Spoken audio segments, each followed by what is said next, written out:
سورۃ العبس کا صرف ترجمہ۔ بسم اللہ الرحمن الرحیم۔ شروع کرتا ہوں اللہ کے نام سے جو بہت مہربان اور بہت مہربان ہے۔ قسم ہے ان فرشتوں کی جو کافروں کی روح سختی سے کھینچتے ہیں اور جو مومنوں کی روح کو گرد نرمی سے کھول دیتے ہیں، پھر فضا میں تیرتے ہوئے جاتے ہیں، پھر تیزی سے لپکتے ہیں، پھر جو حکم ملتا ہے اس کو پورا کرنے کا انتظام کرتے ہیں کہ جس دن بھونچال ہر چیز کو ہلا ڈالے گا، پھر اس کے بعد ایک اور جھٹکا آئے گا۔ اس دن بہت سے دل لرز رہے ہوں گے، ان کی آنکھیں جھکی ہوئی ہوں گی۔ یہ کافر لوگ کہتے ہیں کہ کیا ہم پہلے والی حالات پر لوٹا دی جائیں گے؟ کیا اس وقت جب ہم بوسیدہ ہڈی میں تبدیل ہو چکے ہوں گے؟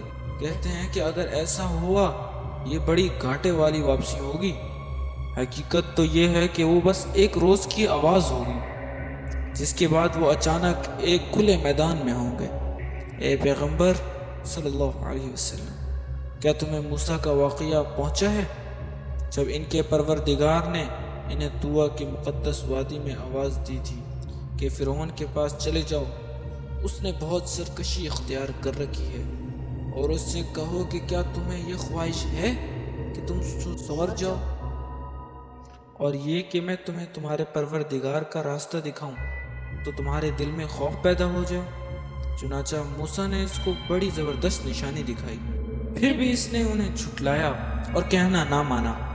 پھر دوڑ دھوپ کرنے کے لیے لپٹا، پھر سب کو اکٹھا کیا اور آواز لگائی اور کہا کہ میں تمہارا اعلی درجہ کا پروردگار ہوں۔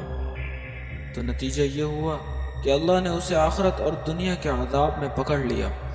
حقیقت یہ ہے اس واقعے میں اس شخص کے لیے بڑی عبرت ہے جو اللہ کا خوف دل میں رکھتا ہے۔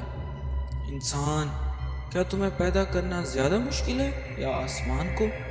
اس کو اللہ نے بنایا ہے، اس کو بلندی اٹھائی ہے، پھر اسے ٹھیک کیا ہے، اور اس کی رات کو اندھیرا بنایا ہے اور اس کے دن کو دھوپ باہر نکال دی ہے، اور زمین کو اس کے بعد بچھا دیا اور اس میں اس کا پانی اور اس کا چارہ نکالا، اور پہاڑوں کو گاڑ دیا تاکہ تمہیں اور تمہارے مویشیوں کو فائدہ پہنچے۔ پھر جب ایک وہ سب سے بڑا ہنگامہ برپا ہوگا جس دن انسان اپنا سارا کیا دھرایا یاد کرے گا، پھر دوزخ ہر دیکھنے والے کے سامنے ظاہر کر دی جائے گی۔ تو جس نے سرکشی کی تھی اور دنیا کی زندگی کو ترجیح دی تھی تو دوزخ ہی اس کا ٹھکانہ ہے۔ لیکن وہ جو اپنے پروردگار کے سامنے کھڑا ہونے سے خوف رکھتا تھا اور اپنے نفس کو بری خواہشات سے روکتا تھا تو جنت ہی اس کا ٹھکانہ ہوگا۔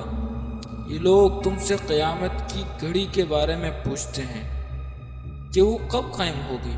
تمہارا یہ بات بیان کرنے سے کیا کام؟ اس کا علم تو تمہارے پروردگار کے پر ختم ہے۔ جو شخص اس سے ڈرتا ہو تم تو صرف اس کو خبردار کرنے والے ہو۔ جس دن یہ اس کو دیکھ لیں گے اس دن انہیں ایسا معلوم ہوگا کہ وہ دنیا میں یا قبر میں ایک شام یا ایک صبح سے زیادہ نہیں رہے۔